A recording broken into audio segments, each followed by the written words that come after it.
Hello, my dear students. As I told you earlier that we have two books of political science. First one is Contemporary World Politics and the second one is Politics in India since Independence. So today we'll start from our first book Contemporary World Politics, समकालीन विश्व में राजनीति। तो इसमें contemporary word जो है, समकालीन शब्द जो है, इसका अर्थ है मॉडर्न टाइम, जो अभी का प्रेजेंट टाइम जो है उसके बारे में हम राजनीति पढ़ेंगे पूरे विश्व की। ये 1991 से लेके अब तक का समय माना जाता है। तो our first chapter is cold war era non aligned movement, शीत युद्ध का दौर और गुटनिरपेक्ष आंदोलन। शीत युद्ध जो है वो 1945 से लेकर 1991 तक चला। 1945 से लेकर 1991 तक शीत युद्ध जो था वो चला। तो इस चैप्टर को शुरू करने से पहले आप लोगों को शीत युद्ध का कोल्ड वॉर का मीनिंग पता होना चाहिए। सो meaning of cold war is, cold war means war of nerves. It is not an actual war, but a war in which the rival states try through all the means, political, economic, ideological propaganda, acts of proxy wars to gain supremacy at the cost of the other state. जब दो देश या गुट एक दूसरे पर प्रत्यक्ष रूप से आक्रमण नहीं करते बल्कि अप्रत्यक्ष रूप से एक दूसरे को नीचा दिखाने, नुकसान पहुंचाने और कमज़ोर करने का प्रयास राजनीतिक तौर पर, अर्थव्यवस्था में प्रचार आदि करते हैं, जिसमें सीधे सीधे युद्ध ना होते हुए भी एक नापूर्ण स्थिति बनी रहती है, उसे शीत युद्ध कहते हैं। सो अब आपको शीत युद्ध, कोल्ड वॉर समझ आ गया होगा कि जिसमें सीधे कोई लड़ाई नहीं होती, सीधे कोई टक्कर नहीं होती, किसी भी तरह का युद्ध नहीं होता, बस एक युद्ध होने की स्थिति बनी रहती है, एक तनाव बना रहता है, एक टेंशन बनी रहती है। कोल्ड वॉर जिसमें मैंने अभी आपको बताया था that cold war means war of nerves. Nerves का मतलब होता है टेंशन, कि एक ऐसा माहौल बना रहता है जिसमें किसी भी समय बड़ा युद्ध होने का अंदेशा बना रहता है। तो इसमें बच्चे आपको समझ आ गया होगा कि कोल्ड वॉर का मीनिंग क्या है। इसमें छोटी छोटी लड़ाइयाँ ज़रूर होती हैं कई बार, पर वो जो लड़ाइयाँ हैं इतनी गंभीर स्थिति में नहीं बदलती कि जिसमें वो वर्ल्ड वॉर का रूप ले लें। तो कोल्ड वॉर कब स्टार्ट हुई थी? 1945, मैंने आपको भी बताया था, immediately after the second world war. जब सेकेंड वर्ल्ड वॉर थी उसके बाद, एकदम के बाद ही क्या हो गया था, कोल्ड वॉर शुरू हो गई थी, शीत युद्ध शुरू हो गया था। शीत युद्ध शुरू होने से पहले वर्ल्ड में हमारे यहाँ पर दो वर्ल्ड वॉर्स हुई हैं, 2 वर्ल्ड वॉर्स हुई थी। फर्स्ट वर्ल्ड वॉर जो हुई थी 1914 से लेकर 1918 तक चली। सेकेंड वर्ल्ड वॉर जो थी 1939 से लेकर 1945 तक चली। सेकेंड वर्ल्ड वॉर में दो गुट जो थे, दो समूह जो थे, those were allied nations and axis nations, मित्र राष्ट्र और धुरी राष्ट्र। जो मित्र राष्ट्र थे उनमें कौन सी कंट्रीज शामिल थी? मेन जो कंट्रीज थी USA, USSR, फ्रांस, ब्रिटेन। और एक्सिस कंट्रीज़ में, धुरी राष्ट्रों में जर्मनी, इटली और जापान, ये जो कंट्रीज़ थी ये आगे इनके समूह थे, इनमें और भी छोटे छोटे देश शामिल थे, लेकिन ये इन देशों की क्या कर रही थी, युद्ध के टाइम पर अगुवाई कर रही थी, विश्व युद्ध के टाइम पर ये लीडर कंट्रीज़ थी। तो USSR क्या है? ये एक ऐसा समूह है, union of Soviet socialist republics इसकी फुल फॉर्म है। तो ये 15 देशों का मिला हुआ एक समूह है, जिसकी अगुवाई कौन कर रहा था? रशिया, रूस जिसकी अगुवाई कर रहा था, रशिया। तो ये 15 देशों का एक समूह है USSR। तो सेकेंड वर्ल्ड वॉर जो थी ये कैसे ख़त्म हुई? It ends with when America drop 2 atomic bombs on the Japanese cities of Hiroshima and Nagasaki in August 1945। ये कब ख़त्म हुई? जब अमेरिका ने जापान के 2 शहरों पर, हिरोशिमा और नागासाकी पर परमाणु बम गिराए। तो उस समय पूरी दुनिया को अमेरिका की ताकत का अंदाज़ा हुआ कि अमेरिका के पास जो है न्यूक्लियर बॉम्ब्स हैं, परमाणु हथियार हैं। और जो सेकेंड वर्ल्ड वॉर थी ख़त्म हो गई और एक्सिस जो नेशंस थी, धुरी राष्ट्र जो थे, वो इस युद्ध में हार गए और अलाइड जो नेशंस थी इनकी क्या हुई? जीत हुई।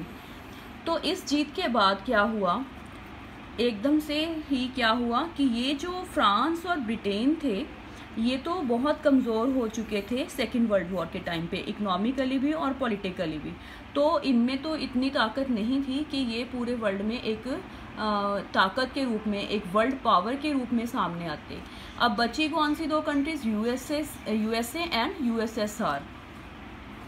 तो ये जो दो कंट्रीज़ बची हमारे पास, यूएसए एंड यूएसएसआर, ये इनका क्या हुआ, ये आपस में क्या करने लगे, एक दूसरे को नीचा दिखाने लगे और अपने पूरी दुनिया में, पूरे वर्ल्ड में अपनी पावर शो करने लगे और दिखाना चाहते थे कि कौन सी पावर जो है वो ज़्यादा पावरफुल है पूरे वर्ल्ड में, कौन सी ताकत जो है पूरे देश, पूरी दुनिया में ताकतवर है। USA United states of America है और यूएसएसआर जैसे मैंने पहले बताया union of Soviet socialist republics है।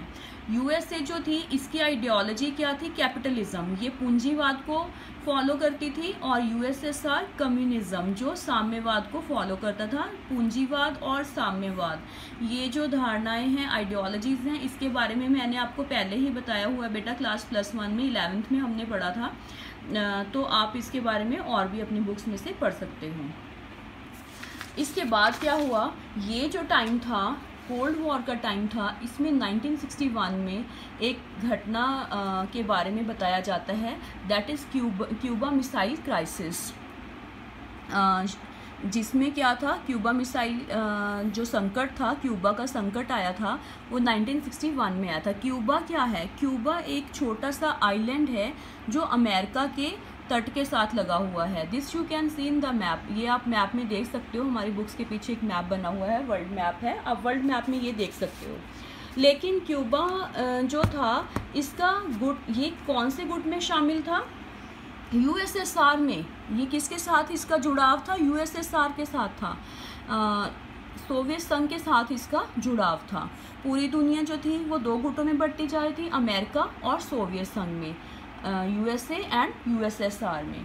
तो जो क्यूबा था उसका जुड़ाव था किसके साथ, यूएसएसआर के साथ। लेकिन जो क्यूबा के प्रेसिडेंट थे फिदेल कैस्ट्रो, उनका जो संबंध था वो किसको, कम्युनिस्ट पार्टी को, कम्युनिज्म को फॉलो कर रहे थे, तो वो सोवियत संघ को फॉलो कर रहे थे। लेकिन यूएसएसआर के जो लीडर थे निकिता क्रुश्चेव, उनको लगा कि कहीं अमेरिका जो क्यूबा उनके तट के साथ लगा हुआ है, उनके ज़्यादा पास है उनके देश वो, तो कहीं यूएसए जो है उसके ऊपर हमला करके वहाँ के प्रेसिडेंट को, फिदेल कैस्ट्रो को हटा ना दें और अपने में शामिल ना कर लें। तो उन्होंने क्या फ़ैसला लिया, उन्होंने सोचा कि क्यों ना क्यूबा में जाकर अपनी मिसाइलें तैनात कर दें, उसको एक अपना अड्डा बना लिया जाए। तो जैसे ही उन्होंने अपनी मिसाइलें वहाँ पर भेजीं, अमेरिका सीधे ही पहली बार किसी के निशाने पर आ गया। अगर वो मिसाइल्स वहाँ पर छोड़ देते, अमेरिका को बहुत ज़्यादा नुकसान पहुँचना था।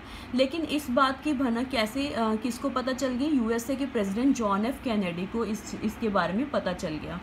तो उन्होंने क्या किया, उन्होंने इस चीज़ को रोकने के लिए अपनी फ़ौज भेज दी, अपनी सेना भेजी ताकि इस चीज़ को रोका जा सके।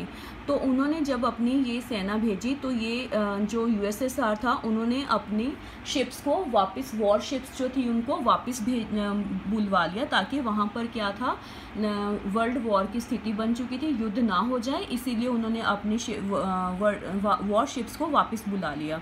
ये जो टाइम माना जाता है क्यूबा मिसाइल क्राइसिस जो है, क्यूबा मिसाइल संकट जो है, शीत युद्ध का चरम बिंदु माना जाता है। इसको शीत युद्ध का पीक पॉइंट भी कहते हैं। इस समय शीत युद्ध अपने पूरे जोरों शोरों पर था।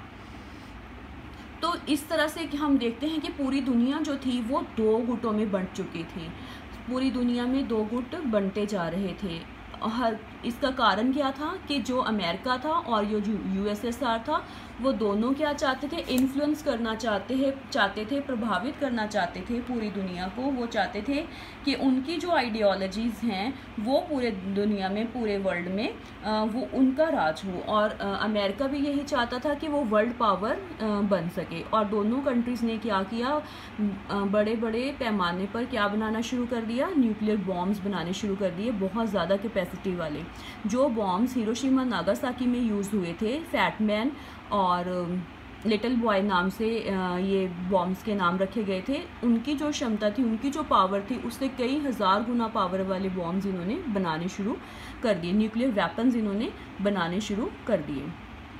तो इस तरह से क्या था कि इन दोनों पावर्स ने क्या एक दूसरे को किसी ना किसी तरह क्या करना शुरू कर दिया, नीचा दिखाना शुरू कर दिया और अपनी पावर्स को बढ़ाना शुरू कर दिया।